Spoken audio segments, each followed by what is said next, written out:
সবাইকে আসসালামু আলাইকুম। আসলে বক্তব্য আমরা সাংবাদিকদের প্রতি আমার বিশেষ করে প্রচন্ড সম্মান আছে।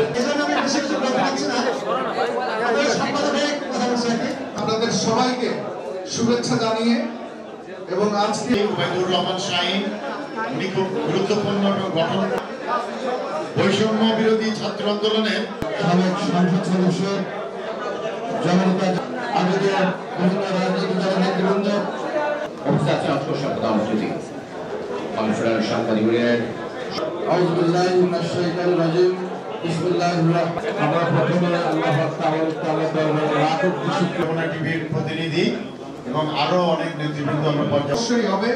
আমি আগামী দাওয়াত দিলাম আপনাদেরকে এবং আমাকে এই অনুষ্ঠান কবুল করে সেই শুধু ঢাকা থেকে রাজধানী থেকে আমাদের অর্জন করতে পারে। তাই আসুন যোগ্য সম্পাদক নুরুল নবী বাবুর সাংগঠনিক সম্পাদক সৃষ্টি হয়েছে। আজকে এখান থেকে ঘোষণা দিন আমরা আন্দোলন নাই, তৃণমূল থেকে আমরা এক আছি, আপনারা কেন্দ্র থেকে এক হয়ে যান, নইলে এই দেশের অস্তিত্বগুলো থাকবে না। আরেকটি অঙ্গরাজ্য এই দেশ থেকে বানানোর জন্য ঐক্যের প্রতি বসে আছে ওই দিল্লি। আপনারা কি দিল্লির শাসন